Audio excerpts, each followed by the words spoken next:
Buen día. Esta vez vamos a hablar sobre uno de las causas más frecuentes de abdomen agudo médico en las emergencias y se trata de la pancreatitis aguda. Aquí presentamos el resumen de los contenidos de los que se va a tratar en esta sesión. Comenzaremos por definición, etiología, fisiopatología, continuaremos con manifestaciones clínicas y laboratoriales, seguiremos con la parte de diagnóstico y clasificación, hablaremos algo de tratamiento, complicaciones y finalmente presentaremos las fuentes de información que se han considerado para la presente revisión. Definición: pancreatitis aguda se refiere al proceso inflamatorio agudo que afecta al páncreas, a los tejidos peripancreáticos y/o a los sistemas orgánicos. Es una enfermedad heterogénea cuyo rango va desde una pancreatitis leve hasta una extensa necrosis con compromiso sistémico e incluso riesgo de muerte para el paciente. En cuanto a las causas de pancreatitis, mundialmente se dice que las causas más frecuentes son dos: la causa biliar, por presencia de cálculos en la vesícula biliar que migran a través del colédoco y van a obstruir conjuntamente la salida del colédoco con el wirsum y produciendo una éstasis de la secreción pancreática y desencadenando la pancreatitis. Y la otra causa muy frecuente, la refieren como con la misma frecuencia de la pancreatitis biliar, es el consumo excesivo de alcohol, ya sea en forma aguda o forma crónica. Y dentro del 20% de las otras causas tenemos una gran lista de agentes causales de pancreatitis. Sin embargo, en nuestro medio lo que predomina principalmente es la patología biliar como causa de pancreatitis. Por ejemplo, tenemos aquí un reporte nacional hecho en el 2011, donde se reporta como frecuencia de pancreatitis aguda biliar grave, más del 60% de pacientes, la alcohólica menos del 10%, y otras causas como dislipidemia idiopática post procedimiento endoscópico o asociado a otras enfermedades sistémicas. Entre las otras causas de pancreatitis, donde un pequeño porcentaje representa un pequeño porcentaje, tenemos enfermedades sistémicas, por ejemplo, conectivopatías a la cabeza, lupus eritematoso sistémico, las vasculitis, principalmente las vasculitis de pequeños vasos como poliarteritis nodosa, granulomatosis, enfermedades crónicas como sarcoidosis, también pancreatitis eosinofílica, sin que tenga evidencia de asociación con alcohol o con litiasis vesicular. También los medicamentos están asociados a un gran número de causas. Por ejemplo, tenemos en tres grupos: los asociados con asociación definitiva, que sí van a producir casi siempre la pancreatitis, como son azatioprina, 6-mercaptopurina o pentamidina. Hay otro grupo donde probablemente se asocie a pancreatitis, como el ácido valproico, furosemida, hidroclorotiazida, sulfonamidas o tetraciclinas, donde se han reportado casos aisladamente. Y otro donde todavía no se ha definido bien la relación causal, dentro de los cuales están los corticosteroides, cicloserina y otros como antibióticos, metronidazol y eritromicina. Entonces vemos que es una gran etiología, gran número de factores que pueden producir pancreatitis aguda. En cuanto a la fisiopatología de la pancreatitis, las dos causas más frecuentes son la biliar y la alcohólica, ¿no? En cuanto a la biliar, el efecto que se postula principalmente es mecánico, ya que los cálculos o litos que existen en la vesícula biliar migran a través del cístico y llegan al colédoco, ¿no? Y generalmente una zona estrecha es el esfínter de Oddi, donde se produce la obstrucción. Y como hay una desembocadura simultánea del conducto de Wilson con el colédoco, allí es donde se produce la obstrucción y un efecto de reflujo o de acúmulo de líquidos a nivel de la glándula pancreática van a desencadenar la disfunción de todas las enzimas que iban por el jugo pancreático, ¿no? Y en lugar de ir, que en este nivel estaban como proenzimas, en lugar de ir hacia el duodeno y hacer su efecto sobre la digestión, este acúmulo va a producir que se activen ellas mismas y comienzan a digerir el mismo tejido pancreático y producen la inflamación y todos los cambios que se pueden ver en pancreatitis. El efecto, que es el efecto por el alcohol, generalmente se asocia a una sensibilización de las células acinales del páncreas.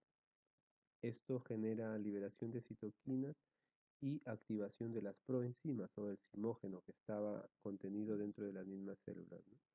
También se asocia a metabolitos tóxicos por el alcohol en sí que circula a nivel sanguíneo o por alteraciones del flujo o de la irrigación de la glándula en sí, ¿no?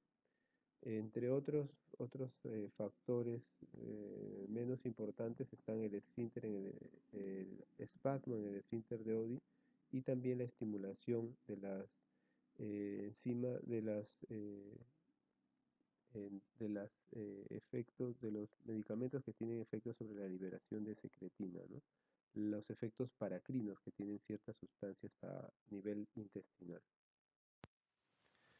En cuanto a la manifestación clínica de la pancreatitis, el dolor es el síntoma más característico. Se presenta entre el 85 y 100% de los casos.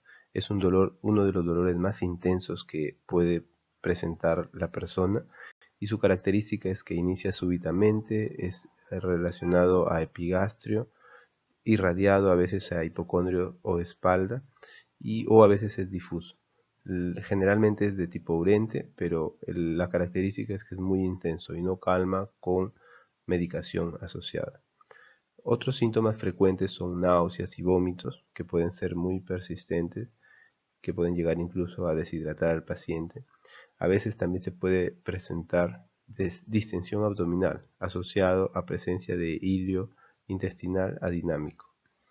Dentro de la exploración física, los signos frecuentemente encontrados son fiebre, taquicardia, taquipnea, puede presentarse también derrame pleural, ictericia si la etiología es de tipo biliar, y en signos más graves como hipotensión, shock, y los raros y muy raros signos de equimosis a nivel de la pared abdominal, como el signo de Cullen y de Gray-Turner, menor al 1% de los casos. Para el diagnóstico nos ayudamos con los exámenes de laboratorio y en este sentido lo más frecuentemente utilizado son las enzimas pancreáticas. Amilasa es el examen más frecuentemente usado, pero es muy sensible pero poco específico y generalmente es muy importante cuando tiene valores más de 5 veces superiores al límite normal. Se eleva rápidamente entre las 6 y 12 horas de inicio, pero se normaliza también después del segundo o tercer día y ya no lo podemos detectar.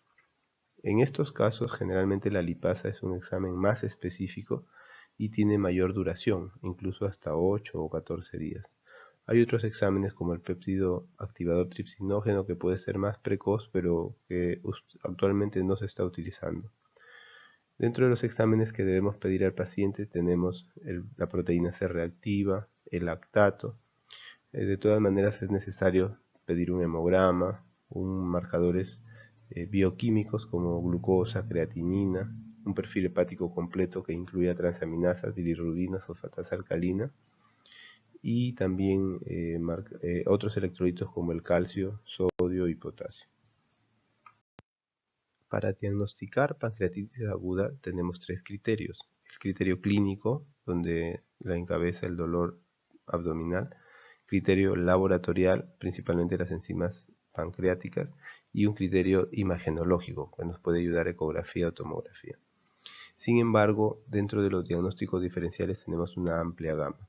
Si consideramos la amilasa como uno de los exámenes diagnósticos, tenemos que puede estar elevada en pacientes con otras patologías que no son pancreatitis, como colangitis, colecistitis, litiasis renal, úlcera péptica, embarazo ectópico y otras obstrucciones intestinales.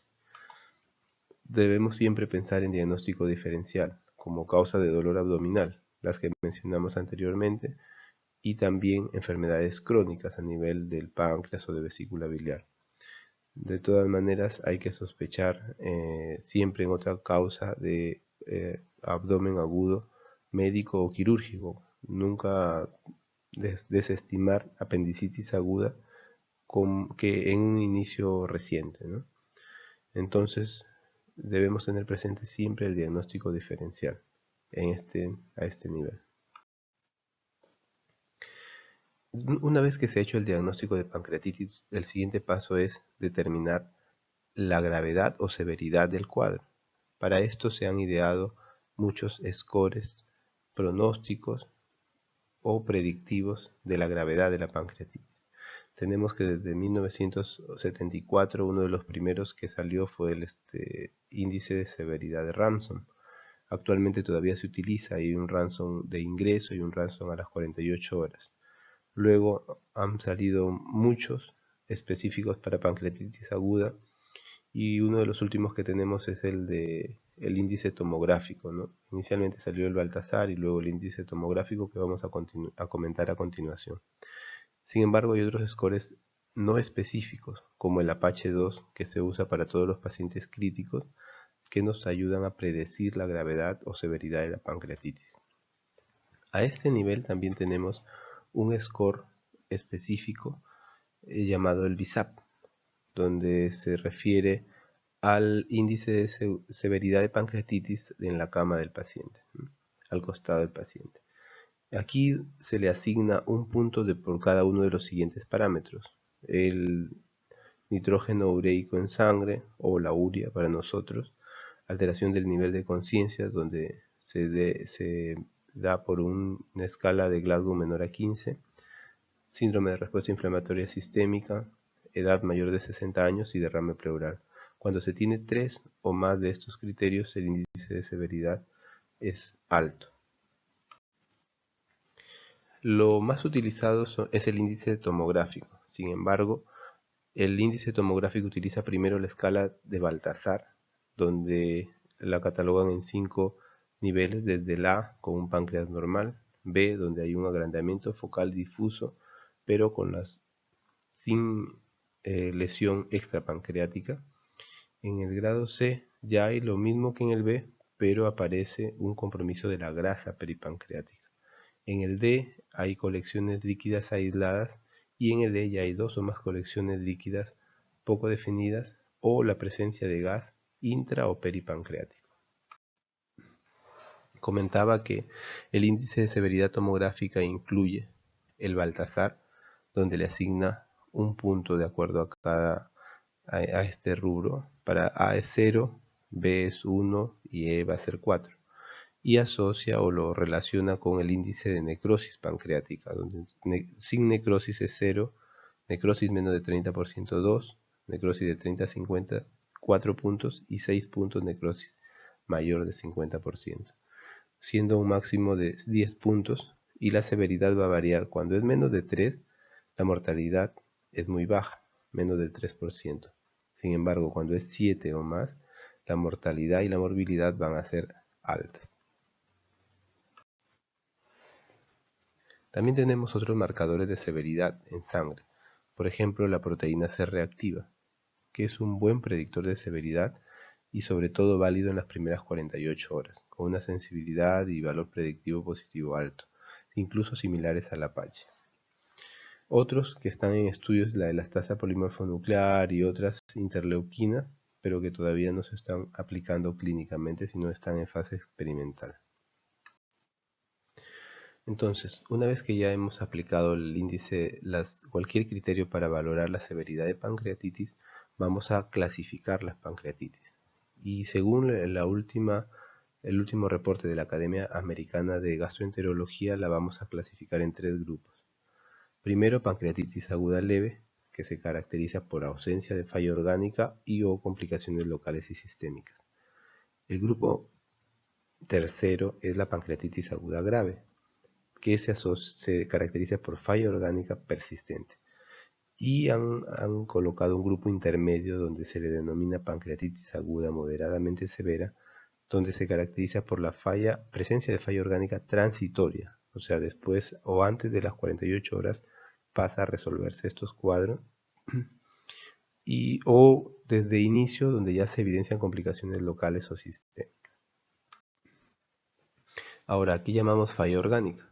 Falla orgánica se refiere cuando hay la presencia de dos o más puntos de la escala modificada de Marshall, que incluye tres sistemas o órganos específicos: respiratorio, medido mediante un AGA y el PAFI principalmente, PAFI más de 400, de 301 a 400, menor de 200 a 300, de 100 a 200 y menor de 101. Se le asigna un puntaje, el puntaje que estamos viendo a continuación. El otro órgano o sistema medido es el renal, donde se mide de acuerdo al nivel de creatinina sérica, según los parámetros que estamos viendo.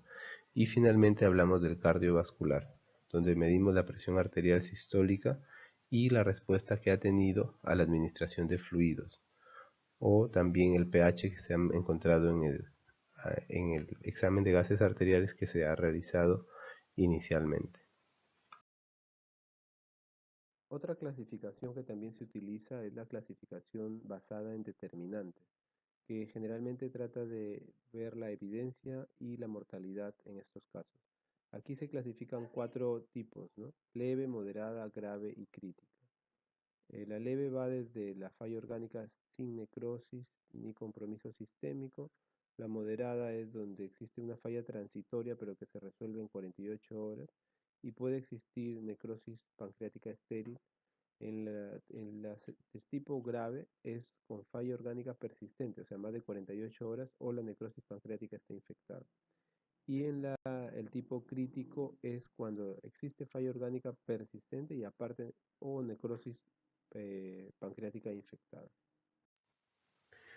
Entonces, vamos a ver que una pancreatitis aguda grave va a tener generalmente una aparición precoz de necrosis pancreática con área difusa. Este es un ejemplo de la tomografía donde podemos observar, donde se va a realizar una tomografía contrastada y vamos a evidenciar la captación de contraste en el tejido pancreático viable, pero no hay captación de contraste en la parte de necrosis.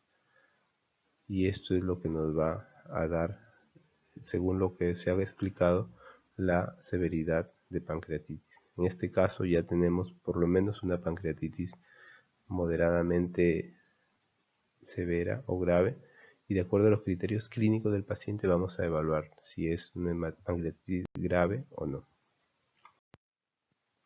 Ahora hablemos del tratamiento de la pancreatitis aguda. Son tres puntos principales: soporte hemodinámico, donde incluye una hidratación agresiva y precoz, tratamiento del dolor y aporte nutricional, lo más precoz posible. También debemos tratar una infección si es que se ha definido o se ha encontrado algún foco infeccioso, pero ya no está aceptado el uso de antibiótico profilaxis incluso en pancreatitis grave. Se debe definir si hay infección o no y dar tratamiento. En cuanto al tratamiento intervencionista, también se ha definido que de preferencia debe ser endoscópico, percutáneo y finalmente quirúrgico en los casos más graves. La primera pauta de tratamiento es el soporte hemodinámico y consta en reposición endovenosa agresiva temprana de volumen, fluidoterapia. No se ha demostrado si es mejor con cristaloides o coloides. Lo que se usa normalmente es cloruro de sodio al 9 por 1000, la solución salina fisiológica. Se recomienda inicialmente a ritmo de 250 a 500 mililitros por hora, excepto en pacientes con alguna patología cardíaca o renal que impidan esta fluidoterapia tan agresiva. Incluso se refiere que después por día se deben reponer 4 a 6 litros, porque existe una pérdida de líquidos, ya sea con vómitos, en la ausencia de ingesta por vía oral, pero también existe un tercer espacio, extravasación a nivel celular y a nivel intersticial. Y la causa de esto es el objetivo de esto es prevenir la hemoconcentración, porque la hemoconcentración se ha demostrado que incrementa el porcentaje o grado de necrosis a nivel pancreático. En cuanto al tratamiento del dolor, generalmente se debe hacer con opioides. Podemos usar tramadol, morfina, buprenorfina, petidina. Generalmente el dolor es muy fuerte y debemos calmarlo, porque esto también produce empeoramiento del paciente. Aquí recordar que la morfina ya se ha definido que no aumenta la presión en el esfínter de Oddi y no está contraindicada, como anteriormente se decía. En cuanto a los AINES, se puede utilizar, a veces se utiliza metamizol, pero generalmente cuando no hay disponibles los opioides o cuando el dolor es leve y ha calmado rápidamente. Y el tercer punto más importante del tratamiento es el aporte nutricional. De inicio se deja en NPO al paciente, nada por vía oral, pero debemos siempre evaluar el reinicio de la nutrición lo más precoz posible. Y entre la nutrición enteral y la nutrición parenteral se ha demostrado que la enteral es mejor porque previene la translocación bacteriana, menor frecuencia de infecciones y disminuye la frecuencia de falla multiorgánica. ¿Cuáles serían los signos o síntomas para iniciar la nutrición? Uno, disminución del dolor, y lo otro, presencia de ruidos hidroaéreos, o sea, ausencia de hilio adinámico. Y esto simplemente nos sirve para reiniciar tener un parámetro clínico para reiniciar la vía oral. Les decía que el tratamiento endoscópico es necesario porque se ha demostrado que la persistencia de obstrucción biliar empeora el pronóstico, aumenta la severidad del proceso y predispone a colangitis y mayor complicación y mortalidad del paciente. Generalmente se realiza una colangiopancreatografía retrógrada endoscópica más papilotomía del esfínter de Oddi en los casos antes de las 72 horas, en los casos graves donde se ha demostrado obstrucción biliar con ictericia y colangitis. Generalmente también se recomienda en los casos muy graves o con falla multiorgánica. Luego, el tratamiento quirúrgico también tiene su indicación, pero generalmente es un poco más tardío, ¿no? Cuando ya han pasado más de 2 semanas, hay una mayor mortalidad y hay complicaciones graves asociadas, como perforación o isquemia intestinal, sangrado. Y lo otro es la colecistectomía. Se ha demostrado que la colecistectomía durante el evento agudo de pancreatitis no se debe hacer porque aumentan las complicaciones. Pero una vez controlado el cuadro agudo, incluso en la misma hospitalización se dice que se debe hacer, el paciente no debe irse de alta sin haberse hecho la colecistectomía cuando la etiología ha sido biliar. La etiología de la pancreatitis ha sido biliar. Aquí tenemos un ejemplo en las pancreatitis leves. Cuando ingresa el paciente, se ha confirmado el diagnóstico de pancreatitis, vamos a dejarlo en reposo gástrico, en promedio 3 a 5 días. Va a haber un monitoreo de funciones, signos vitales. Solo se coloca sonda nasogástrica si hay presencia de hilio adinámico o vómitos persistentes en el paciente. Si no, no es necesario. La fluidoterapia endovenosa agresiva que dijimos, los analgésicos con opioides, solo antibiótico terapia si hay evidencia de infección. Por ejemplo, el paciente asociado tiene una neumonía, una infección urinaria o una colangitis. Y se debe evaluar el reinicio de la alimentación oral en forma precoz. Existen complicaciones durante la evolución de las pancreatitis. Tenemos complicaciones sistémicas y complicaciones locales. Dentro de las complicaciones sistémicas tenemos el shock, ya sea hipovolémico o séptico. Insuficiencia respiratoria puede producir un síndrome de distrés respiratorio agudo. También hemorragias digestivas por una úlcera gástrica de estrés. También nos puede producir insuficiencia renal. produce una necrosis tubular aguda debido al shock, que se produce una isquemia persistente a nivel de los túbulos renales. Otras complicaciones pueden ser hepatobiliares, cardíacas y trastorno de coagulación o a nivel de obstrucción intestinal y complicaciones esplénicas. Entre las complicaciones de pancreatitis aguda tenemos muchas y dependen del tiempo en la que aparece, ¿no?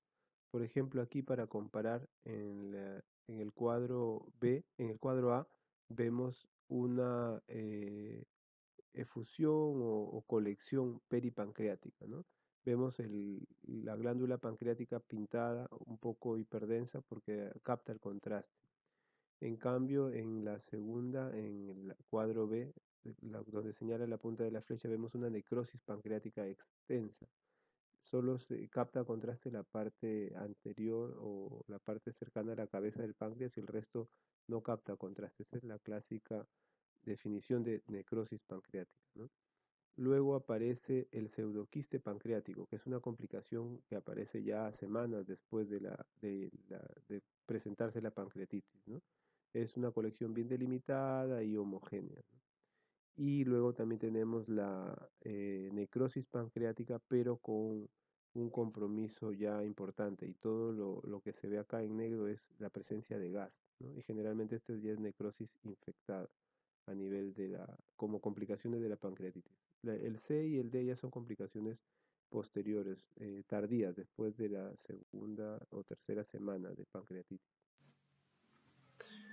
Dentro de, por ejemplo, aquí tenemos un caso de necrosis pancreática infectada, ¿no? Aquí evidenciamos el área de necrosis donde no capta contraste. En estas flechas pequeñas sí hay una captación de tejido pancreático de contraste, ¿no? Este es un asa intestinal asociada con un nivel hidroaéreo, ¿no? En este caso, esta necrosis requiere un tratamiento quirúrgico. Este es otro ejemplo de un absceso, donde hay una colección circunscrita de pus con paredes gruesas. Generalmente en esta zona no capta contraste a diferencia del tejido pancreático inferior, pero existe evidencia de gas en su interior, ¿no? Esto ya es una complicación generalmente después de las 4 semanas de la pancreatitis. El tratamiento inicial generalmente se recomienda punción guiada por tomografía, aspiración, confirmar si hay infección o no, y también sirve para drenaje percutáneo este procedimiento. Acá tenemos un ejemplo de pseudoquiste, ¿no? Es una colección líquida encapsulada, pero el tejido o el epitelio no está epitelizado, ¿no? Y esto generalmente se presenta después de las 4 semanas. Casi la mitad de estas complicaciones van a la resolución espontánea con controles seriados cada mes o cada 2 meses, pero lamentablemente el 50% no mejora y a veces requiere también tratamiento percutáneo de evacuación. En esta imagen podemos ver un resumen de la evolución de la pancreatitis, ¿no? Les decía que la mayoría de casos de pancreatitis son solamente leves y van a evolucionar favorablemente, ¿no? La mortalidad es menos del 2% y la inflamación y las colecciones circundantes se resuelven y mejoran entre 3 a 5 días, ¿no?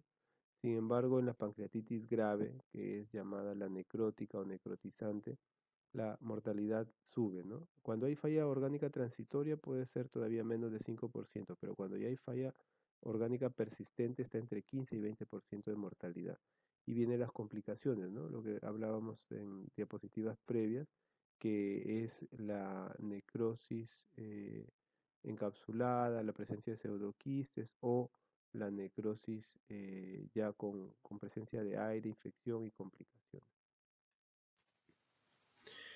Finalmente, para resumir la pancreatitis aguda, recordemos los síntomas principales. El síntoma principal es el dolor, enzimas pancreáticas, lipasa y amilasa.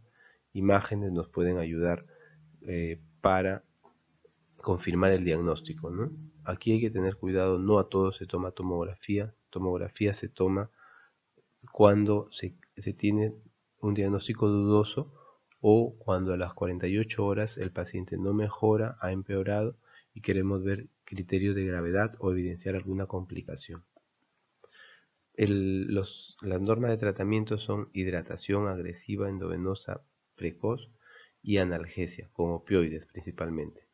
Y en tercer punto sería la nutrición, reinicio de nutrición precoz.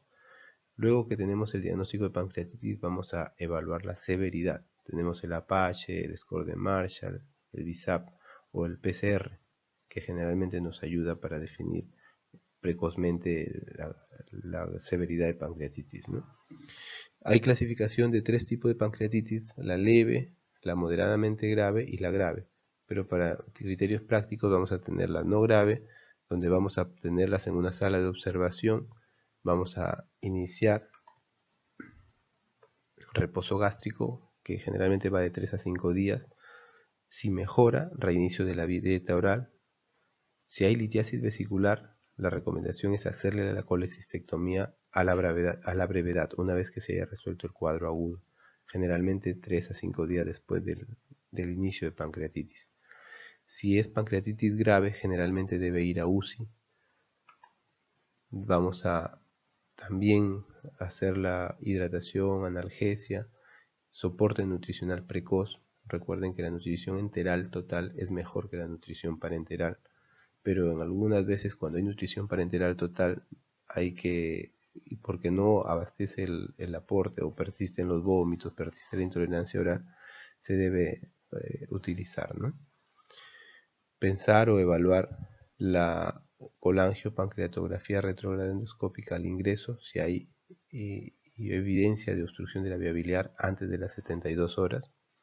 Cirugía o drenaje cutáneo, percutáneo, si hay indicación, y antibióticos solo si hay confirmación de una infección, ya sea pancreática o extrapancreática.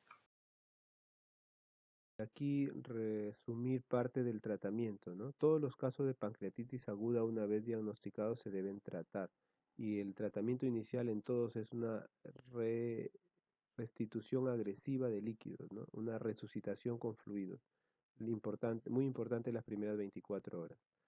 Después, en las que ya se van complicando, viene la nutrición enteral y antibióticos si es que existen complicaciones o tratamientos invasivos, lo menos invasivos posible, ¿no? Y la mortalidad se da generalmente, la mitad de las muertes por pancreatitis se da en las primeras 2 semanas por complicaciones de falla orgánica y la otra mitad en las siguientes 2 semanas o más tiempo por complicaciones tardías, ¿no? Hay que tener mucho cuidado con el tratamiento inicial porque esto también nos va a marcar sobre el pronóstico y evolución de la pancreatitis. Muy bien, aquí les dejo las fuentes de revisión. Acá les dejo la dirección, el enlace de una guía que se hizo en el Hospital Rebagliati donde trabajamos, y para que puedan ampliar los interrogantes que tengo. Les agradezco su atención y espero haber contribuido en algo a su conocimiento sobre pancreatitis. Hasta luego.